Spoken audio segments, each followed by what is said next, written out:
Buenas noches con todos. El día de hoy voy a hablar sobre un tema de la capacitación. Voy a hablar sobre el absceso hepático. Mi nombre es Xiomi Isabel Espinosa Vila. Soy médico residente de segundo año del Hospital Nacional Alberto Sabogal Sologure. Entonces, como introducción, vamos a ver que el absceso hepático va a ser un trastorno potencialmente grave y que suele requerir atención médica inmediata. Entonces, los abscesos también van a desarrollarse como resultado de una infección en otra parte del cuerpo, que puede ser proveniente de una vía biliar o de una infección directa como una colestitis aguda. El diagnóstico temprano y tratamiento oportuno van a ser fundamentales para evitar complicaciones graves.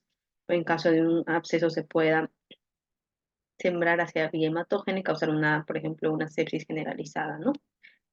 Entonces, como definición, vamos a tener que el absceso va a ser una lesión inflamatoria ocupante del espacio del hígado causado por agentes infecciosos, que pueden ser como hongos, bacterias, parásitos, algunos organismos atípicos. Dentro de estos, los más frecuentes van a ser el absceso piógeno y el absceso amebiano. Entonces, la epidemiología vamos a ver que se encuentra con mayor frecuencia en hombres entre 20 y 40 años. La incidencia anual de este absceso se ha estimado entre 2,3 casos por 100.000 personas.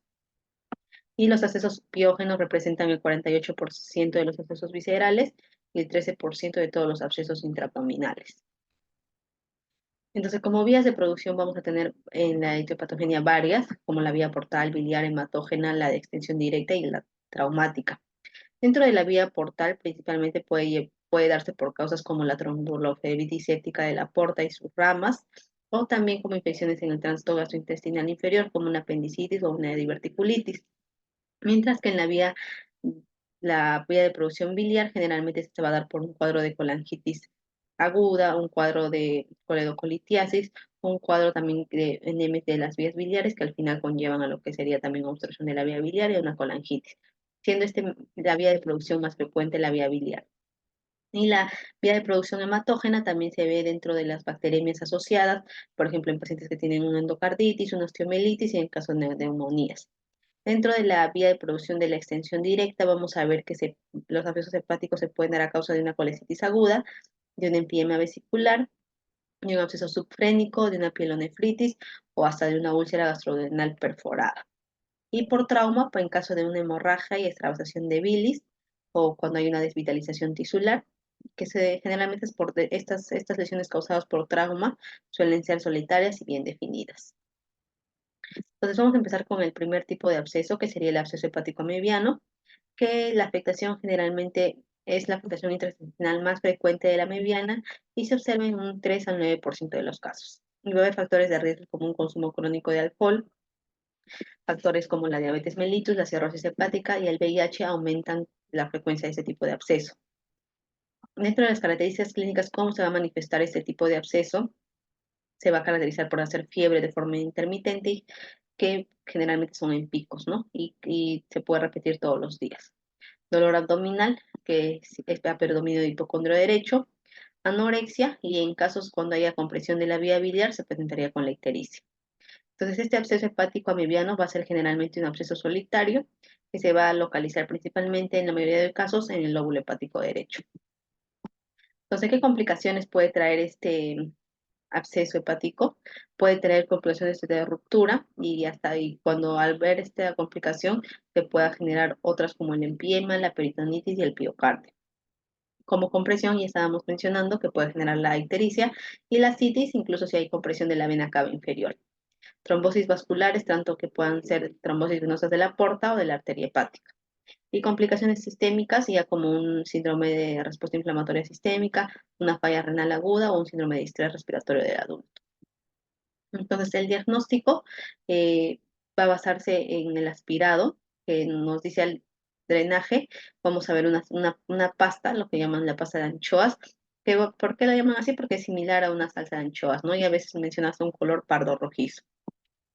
Entonces, la serología también podemos ver que nos va a ayudar. La serología palentomoebistolítica, que va a ser relevante en viajeros que regresan de áreas altamente endémicas, ¿no? Siendo valor limitado en aquellos que ya viven en estas zonas. También podemos usar lo que es la reacción de cadena polimerasa, que se puede usar en los fluidos, por ejemplo, como la sangre, pus, saliva y orina. Y también mencionar que los trofozoitos de la entomografía histolítica rara vez se van a detectar en el aspirado.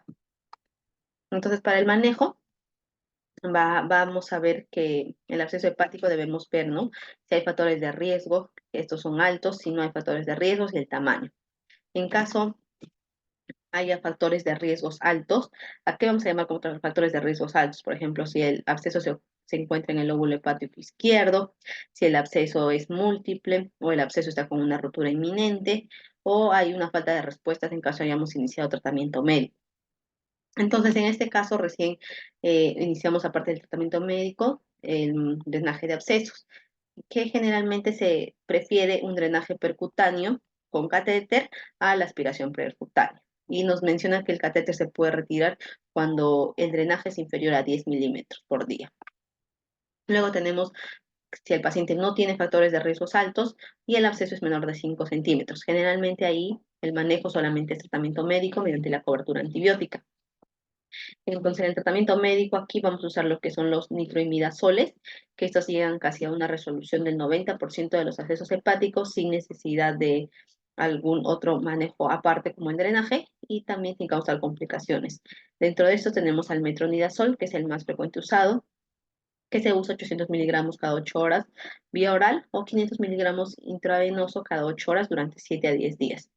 Luego también tenemos al tinidazol, que se puede usar de 1,2 gramos vía oral durante 7 días. Y también la nitazoxanida, que actúa con amebicina tisular y luminal, que previene la posterior invasión tisular y propagación de la infección a través del quiste, ¿no? Esta se usa generalmente en dosis de 500 miligramos cada 12 horas durante 10 días.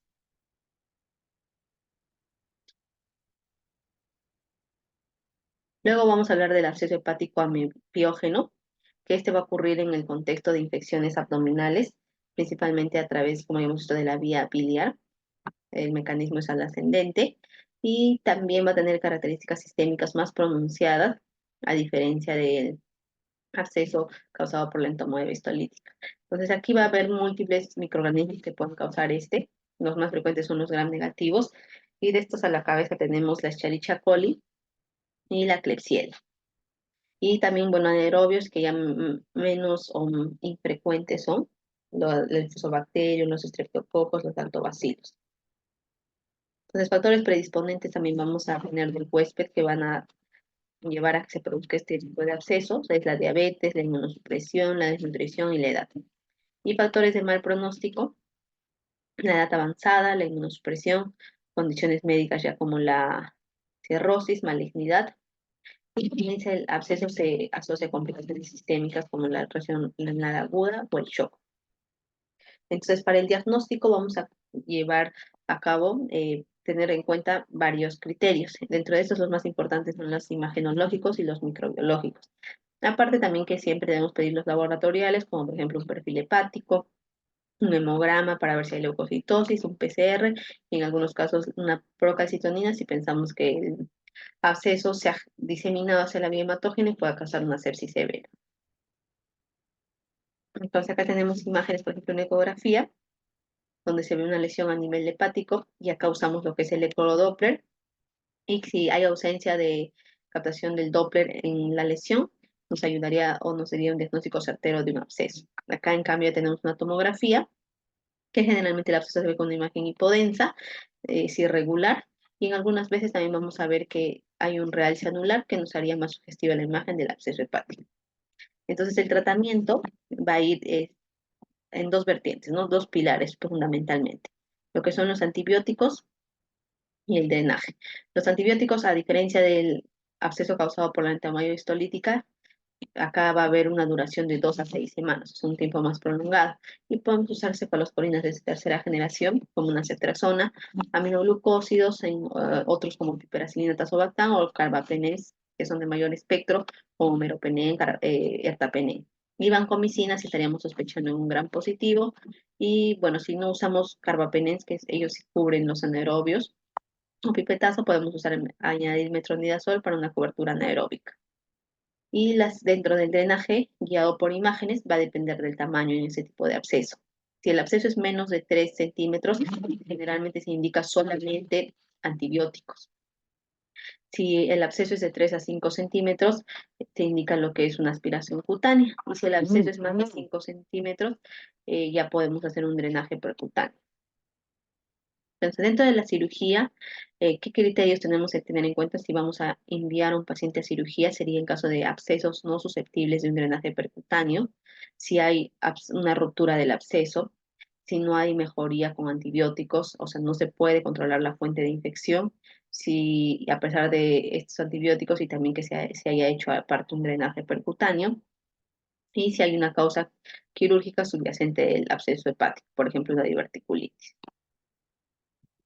Entonces, para terminar, vamos a ver las principales diferencias entre lo que es el absceso mebiano y el piógeno. La edad es parecida, solamente que el piógeno generalmente se ve en personas de edad más avanzada, mayores de 50 años. Generalmente los abscesos solitarios se presentan más en la que son los amebianos. La localización sí es similar, ambos se presentan con más frecuencia en el lóbulo derecho. La diabetes se ha visto con más frecuencia en el absceso piógeno.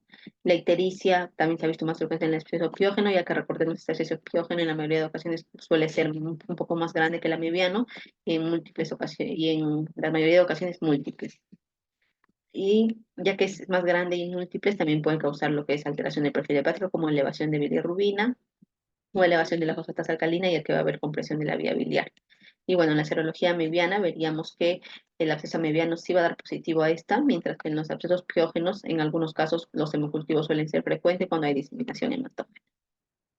Bueno, como conclusiones, tenemos que tener que el absceso hepático tiene que haber un enfoque multidisciplinario para un adecuado diagnóstico y tratamiento y realizar una vigilancia continua para prevenir complicaciones graves. Y también las pruebas de imagen, como una ecografía, que es lo más fácil de obtener en algunos momentos donde no haya mayor complejidad para realizar algunos estudios como tomografía o resonancia, sería el estudio de imagen inicial. Entonces, estas son herramientas fundamentales para poder confirmar el diagnóstico y guiar el tratamiento. Y luego como ya hemos visto, que el tratamiento va a tener una combinación tanto del drenaje percutáneo, la terapia antibiótica, y en algunos casos ya mencionados, la cirugía. Entonces debemos manejar nosotros un enfoque integral para esta patología, ¿no? Para optimizar principalmente los resultados clínicos de los pacientes. Bueno, eso es todo. Gracias. Es la bibliografía de donde tomé como referencia.